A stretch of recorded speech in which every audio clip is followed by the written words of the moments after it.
at any time you want. So, guys, we've been talking about management and managing sites and stuff like that. And I've been talking a lot about entrepreneurship and you guys getting your own business and getting your own thing going and just making a path for yourself. And I was actually talking to a lady today before I came here. I actually had my coffee, man. I got me a little coffee with a squeeze, a little bit of that. She put some hazelnut syrup in it, man. And golly, I've been really, really sleepy lately. I've been really sleepy lately because I ran out of coffee at home, so I hadn't been drinking my coffee in the morning every day. And I'm gonna be honest with you, man, I feel the difference. That's a big difference. Like for the last 3 days, man, I've been sluggish, man, just sleepy and stuff. But I was at Starbucks and I was talking to a lady, and we were talking about gosh, I forgot where I was going with this right here. I forgot where I was going, man. Y'all gotta well, One thing I tell you that could try to cut that cacao. You ever heard of cacao is better than coffee because it gives you that stimulation, but it don't have that caffeine. The caffeine don't have that high low. see, I think that's why I'll be hitting that caffeine. I gotta stop that, man. I don't want to be dependent on stuff like that. But no, we were talking about me and the lady was talking about she was an older lady. She might have been in she looked like she was older than me. But she was talking about she's a day trader, man, and she does a lot of day trading. And she was saying that she used to be a teacher. I was a teacher, and she was like, which I already knew this, guys. If you're gonna live in a day's time, which I'm glad to see a lot of you guys in construction right now, because there's a lot of future for you. But in today's times, you're gonna have to have a couple of side hustles. So whatever main check that you guys are getting, you guys are gonna have to keep that thing going. But you better have a side hustle. And they're saying that now, man, you're probably gonna need 3 streams of income in the next few years. I mean, 3 stream times are getting really, really well. I'm not, guys, and this is not an attempt to do any doom and gloom to scare the crap out of you guys, but you better have a plan, is what I'm saying. If you're gonna be living in today's market, you need to at least try to have a plan. And we're gonna need about a couple of different incomes, I think. And so I build my whole platform here. When you guys are sitting here engaging with me as an instructor, my whole platform is built on don't just come in here and get a degree. This is the guys, I could care less about a degree. Um, but I have a lot of people, man. Golly, that just burnt me up, man. I had this one guy, high school guy. He was just talking about all the stuff he accomplished. I got this degree, I got that, and he wanted to get a building degree just for the sake of having a building degree. I just got me an associate degree. Now, what are you gonna do with that degree, man? Are you gonna What's the purpose of having all these degrees and stuff like that if you're not taking what you're learning and making money with it? Now, there's a couple of you guys that may have a job in which that if you do get a degree, that it will elevate you to the next level at that job. I'm not talking about you. Yeah, no, in your case, you probably need it. Well, you don't need it, but this is a good idea because it gives you more income. It gives you that stream of income that you actually need because you get a pay raise, a pay bump. I'm not talking about you. But guys, we're gonna need some. And I push this entrepreneurship, guys. I push it because I think that this is the new way to do things. I think it works. Um, and let me just and I'm gonna talk to the guys just for a second. I'm gonna talk to the women in a minute, but I'm talking to everybody. Stay online. But I'm talking to everybody. But I'm fixing to start out with the guys. And guys, this is something I didn't figure out until I was probably about 52, maybe 50, 52 years old. I didn't figure this out. And I just figured this stuff out. Well, I don't think I figured everything out. I still got a lot ways. I got a long way to go to learn. But I just realized this within the last probably 3 or 4 years. I realized that this life that we're living and making money and entrepreneurship and all the stuff that we've been talking about since you guys been in here. Guys, this is a marathon. This is not a sprint. And you men, you're not going to hit your highest earning potential until you're around 50 to 55 years old. You're not. You're not going to be at the peak of your game. I'm not saying all now, guys. Don't get me. Some of you guys want to say, oh, not me, not all. Yeah, guys, especially you young guys. So don't be, gain as much information and knowledge as you can and try to build yourself.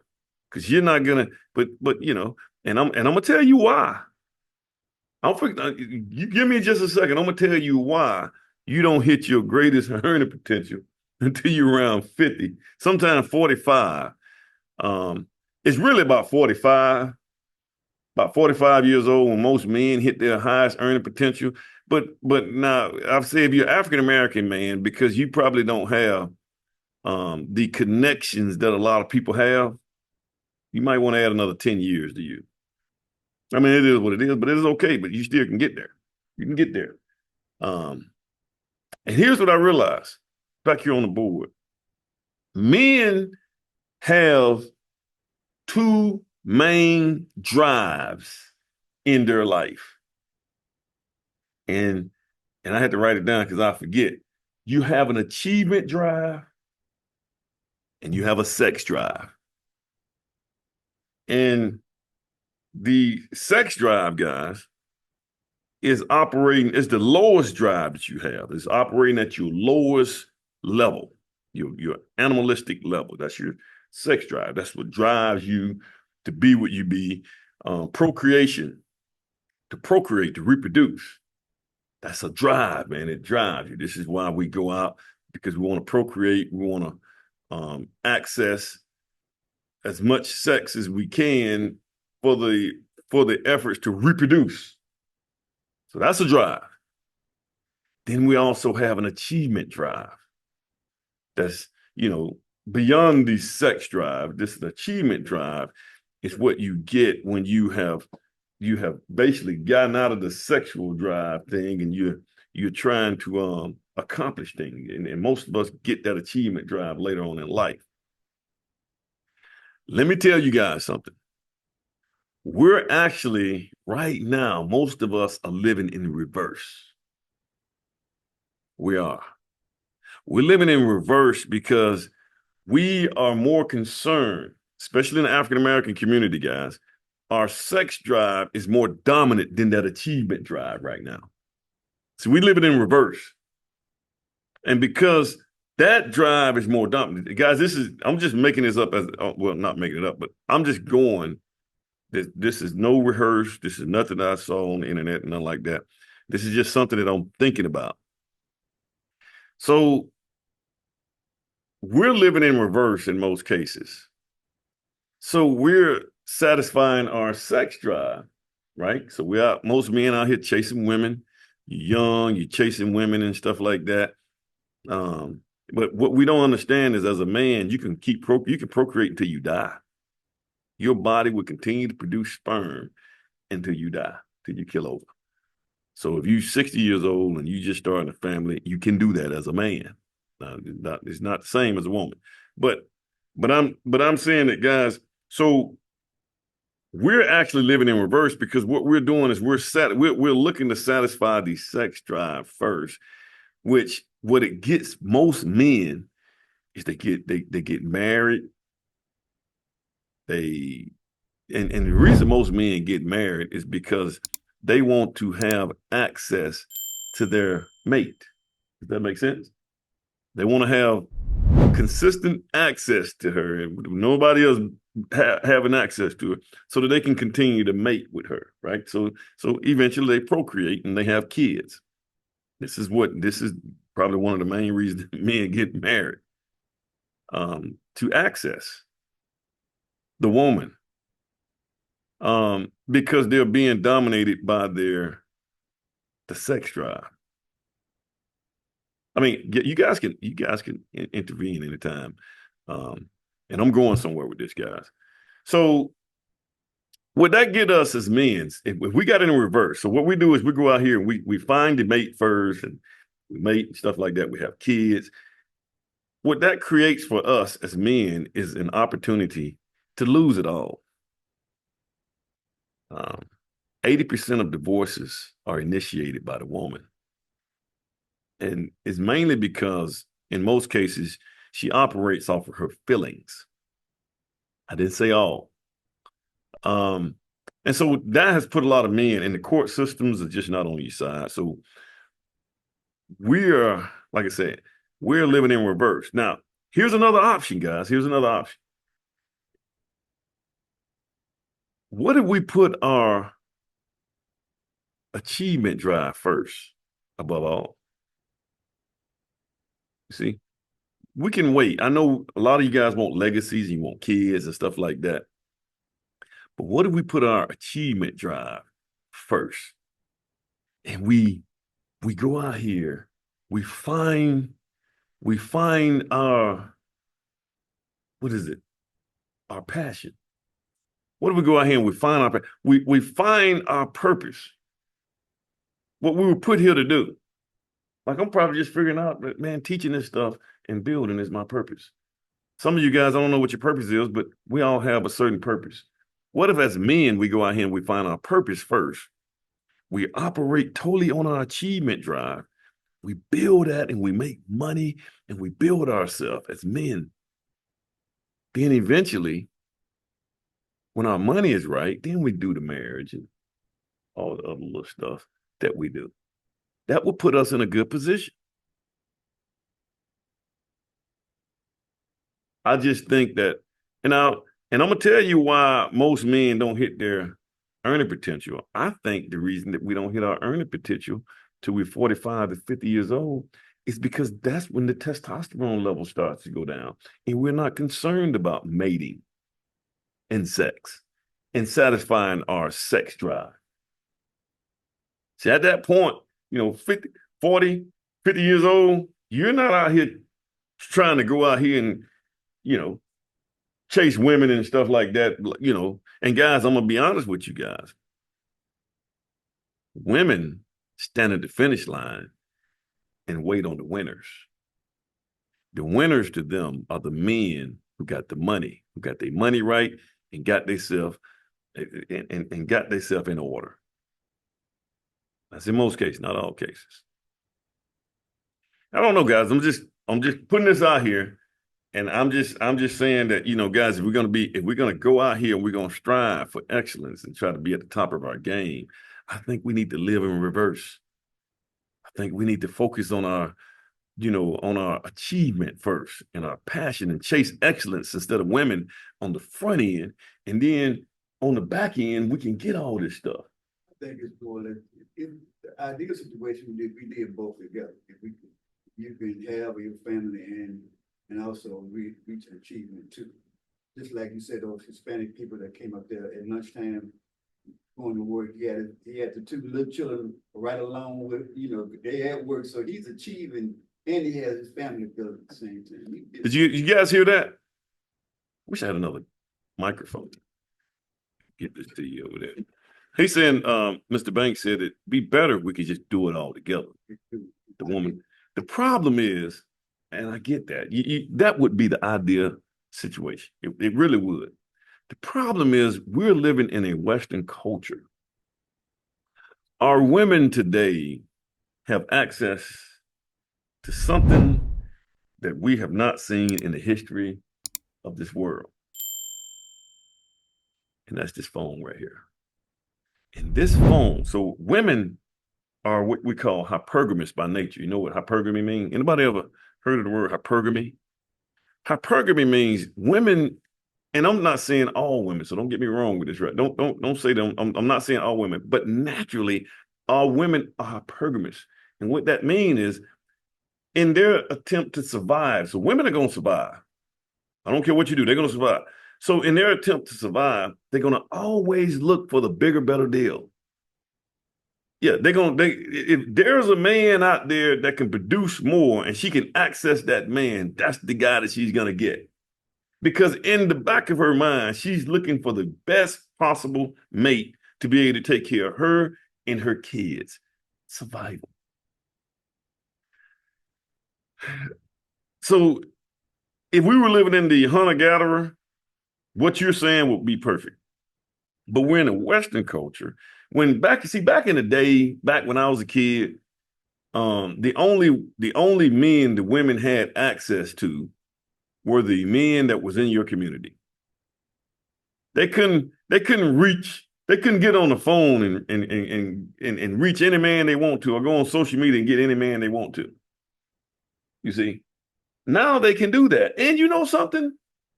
See, back in the day, everybody got in their lane. So if you had a man, he was at this caliber, he got with a woman at that caliber. If you had a man or a woman at this caliber, she got with a man about that caliber, right? They were kind of in the same boat, right?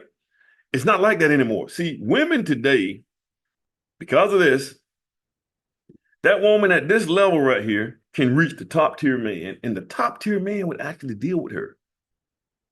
Because that top tier man is thinking more on, he just want to have sex. He's not trying to have a relationship with her.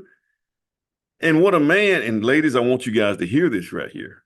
Well, most of you ladies are married or in relationships anyway, so this don't matter to you anyway, but you can tell your daughters. What a man will marry and what a man will have sex with is two different things. They're not the same.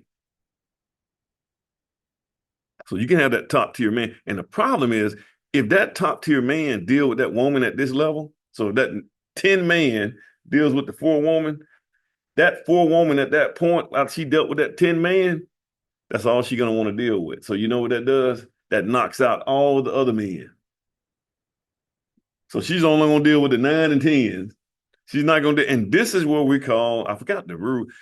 This is what we call the 80-20 rule. This is why right now, if you go in the Black community, if you go in the hood, you got Pookie, he got kids by everybody. Because those women are only dealing with a select small few men in that neighborhood. All the rest of the guys, nothing. You use that word hood too loosely, man. That's what we get out of it. The hood is being redefined now, you know. I'm just when I say that, I'm really targeting. Now I can say this right here. I think that in the African American community, I think we live everything. Everything is in reverse, man. But the African American community is a microcosm of all the other communities eventually. So in the African American community, and I'm not saying all guys, most of our women pick the worst of us. They pick the worst. They pick the man. When you see some of the guys they pick and they have kids for, man, like, God, dog, they could have went and picked this guy over here, man. He's working hard. Calvin over here is working on a degree. He's working on his engineering degree at UAB, but he was a lame to her. And she didn't have kids by this guy right here. This is what we do. But if you go in the Jewish community, the Asian community, in some cases the white community, they don't do that, man. They don't let the most dysfunctional of their community procreate. They wiping that gene. They destroying that gene from the gene pool. It's almost like most women like to procreate with taller guys. You know, the height thing is a thing. The Jewish community is more homogeneous, whereas our communities are less, and it's shattered, less defined. We don't have a unifying force that keep our culture together, because our culture is all over the place. I mean, I agree with that, man. We got a bunch of different. Our community don't know it's the same. It's not defined. You know? Yeah. You don't have a real, like you got Chinatown, you know. Yeah, they got a real community. You got real community that support one another. And so we're just kind of floating out here, just doing our own thing. Like you said, the community comes in our pocket, but it flips right out with the paycheck. We don't have no economic bounce that we support one another. Yeah, it's right in our pockets and right in somebody else's community that we support. Any of you guys want to add something to that, man? Anybody want to? Anybody? Hey, I'll just say because you kind of you on like three different ends, and even some days you talking about all these like fatherless homes and stuff, but then you talk about these females that pick the top tier. Where are they at? Where they it there's not a world where there's enough females that just pick from the top because there's not even enough. Who you're talking about is like 1% of the female population who can. They're at the top of the top. They look the best of the best and some other stuff. But just you like you was talking about Pookie and stuff, and everybody doesn't have a Pookie, but you talking about they just picking the top tier guys is like that's impossible No, because no, there's no, not even enough out there for them to pick it. no, Not no. to mention they're What gay I'm guys and others that they can't. what I'm saying is I'm saying that that's how hypergamy works. Hypergamy hypergamy is just a concept. It's not that I didn't say that they were actually procreating with those top tier guys. They're they're they're engaged with them.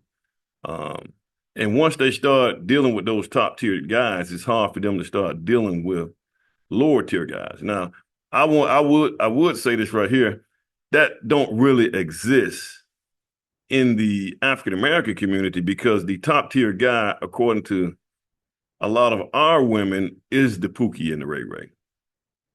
And I'm not saying that that's always the case, but I see it. And there's a big social media platform that talks about this. Um, but I actually see it, and I talk to my kids a lot, my son, my daughter, and we have these discussions and things, and they say that this is what they see. Like my daughter, she sees that at UAB. She said, yeah, that's what happened. The athletes and things like that, they have the pick of the litter. Um, and sometimes the most dysfunctional type guys. And then even my wife got sisters and stuff that you just be amazed at the guys they pick. And you see them, he's like, how did how did she pick him? Well, no, I'm not amazed because they don't have this pool that you're talking about where they're gonna pick the top of the dudes because there's not even that many guys out there to pick from. So, how can you be picky about something you don't have? Like I No, see they're there's a lot of top-notch girls I know who want a husband and can't get a husband and they're at the top. So it's like, no, it's not as many guys you're talking about to choose from them that will even like them. there are there are some high quality. I would say that there are some high quality. I say, but this microcosm that we're talking about, this doesn't. I'm not talking about the African American community. I'm talking about, let's just say, the white community. In the white community, if I go to the Home Builders Association, I can pick out 10 guys right out the top, making close to $200,000 a year and single. I can pick them out just like this at the Home Builders Association. Now, when you get and then again, you have to try to figure out what would be considered a top tier guy.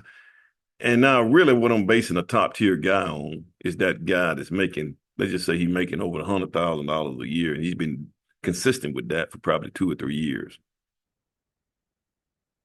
And that's very common. And I mean, like I said, it's common a lot in the white community. It's common in the Indian community, the Asian community. There's a lot of guys out there like that. Statistics of the male female graduation rates from grade school to high school to college. What's the ratio of male female graduates? I maintain that there always is about 10 to 15% or 20% more females that graduate from kindergarten, well, maybe grade school, high school, and college than the male, black or white. There are more females that graduate, so they become more educated. But and that makes them more available for society. what would the graduation rate have to do with top tier and low tier guys? We have more women that are educated going out into society getting these jobs than there are males. Because somewhere along the line, the males are less educated, or they choose not to get a good skill that could make them employable, or society has more tensions that's put down on the male than they do for the female. Especially in a white dominated society, which is what America is. They're gonna say our life expectancy rate, if you look at the mortality rates, the average white female lives 5 years more than the male. The average black female lives 5 years longer than the 5 years less than the white woman has the highest. She has the highest lifespan. The black woman lives 5 years longer than the black male. 10 years probably. Yeah. So I think it's all right. Hold on. Let me address this right here. So when I say top tier guy in the black community, it's a little different. We don't have a lot of black men that's probably making $200,000 a year. That's probably not happening. This is why, in most cases, in the black community, the Pookies and the Ray Ray, the athletes and the athletes and the rappers and the drug dealers back in the day used to be the drug dealers. Because I remember back in the day when I was coming up, man, the drug dealers got all the girls. That guy, and he was a top tier guy. So today, the athletes and the rappers would be considered in the black community that top tier guy, because in their perception, in our women's perception, they probably think that they're making over $200,000-$300,000 a year. That would be that top tier guy for us, which is why I say it's just the reverse. And those athletes, they were born, like the athletes were just born with a talent. They were bigger than everybody. They were just born that way in most cases. The rappers ran up on a market that they were able to capitalize on. So that's in the African American community, is that top tier guy. Well, that's not fair to say about the athletes, because it's just saying like, oh, well, you were born with math talents, like you didn't like study or anything, and then born with talents, math talents doesn't make you $600,000-$700,000 a year. Well, what I'm saying, that athlete, because hey, you're a top tier athlete now. You're making millions of dollars. You just can't be born with some natural abilities and stuff and be a professional playing at the highest level. And so that it's a lot that they put into that. That's what I'm talking about. Those guys, and it's just not him now. There's other guys that came through here that played ball and did good. Yeah, they got access to most of the women because the women can deal with them. It don't usually work the other way around, is what I'm saying. Like it's nothing for a man. Let's just say, for instance, he's a millionaire. He goes to McDonald's and he see a nice little, girl at McDonald's, and he say, well, she's attractive, and he'll marry her and he actually deal with her.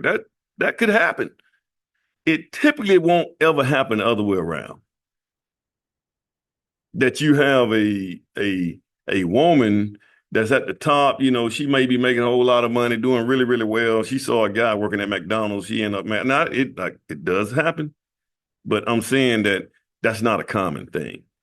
And the reason it's like that is because most women are hypergamous by nature. They looking for the bigger, better deal. That's just in their nature, and there's nothing wrong with that. I think they should do that. I think they should do that, because if they did that, Pookies and Ray Rays won't be able to procreate.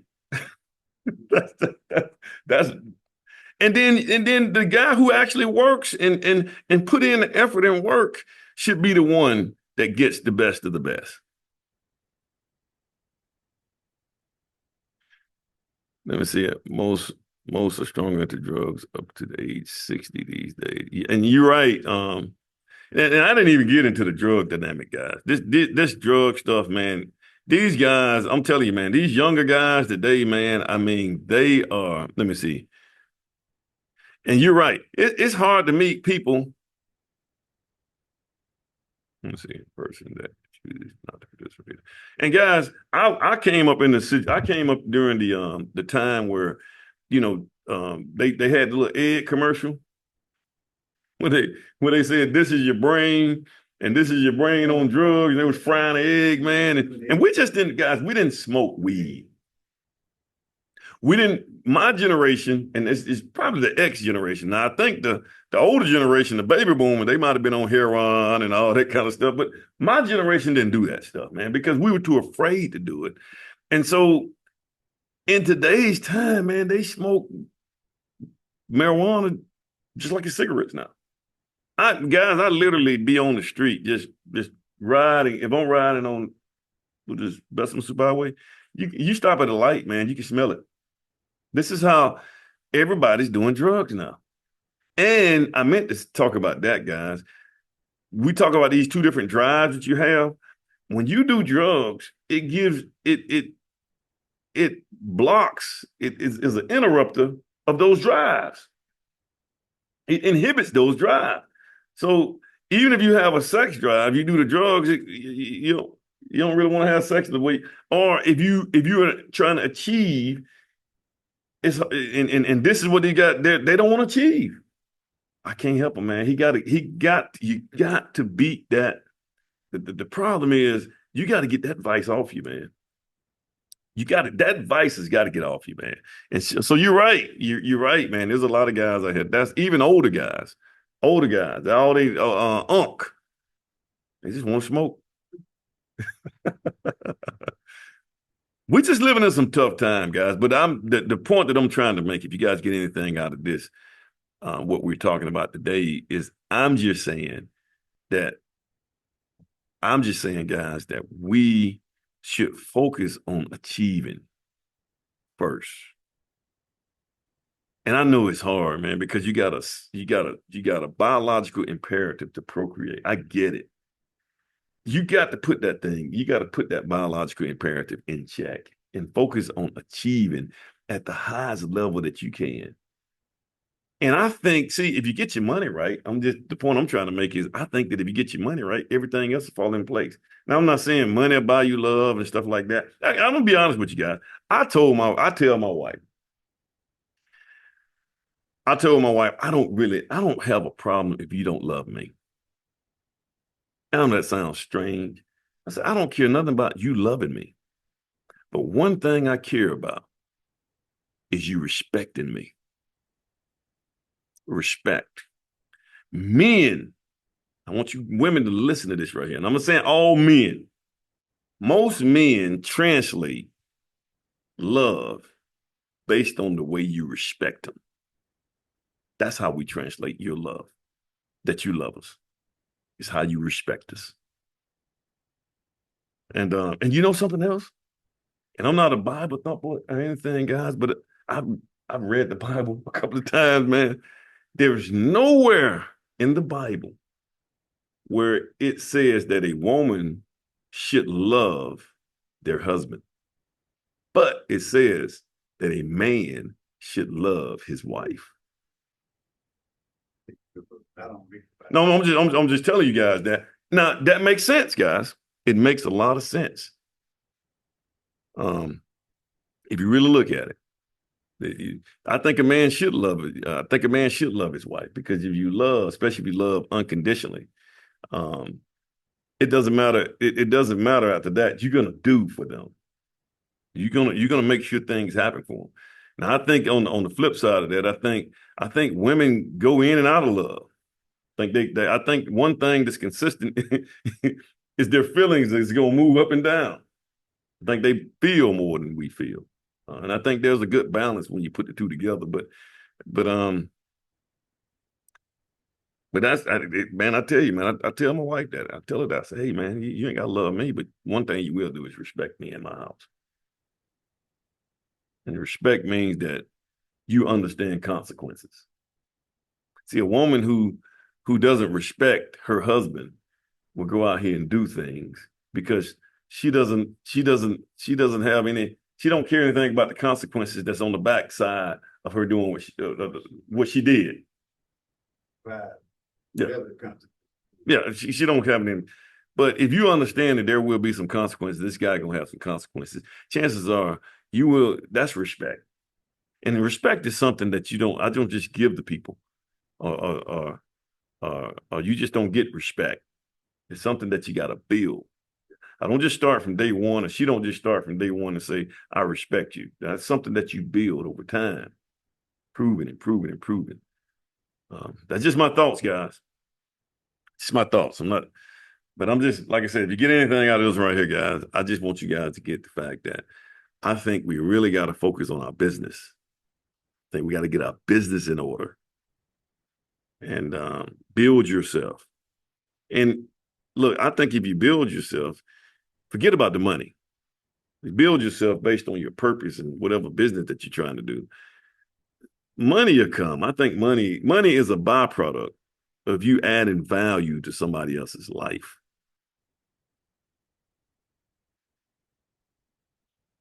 Anybody? If I got anything else they want to add to that? Anybody else?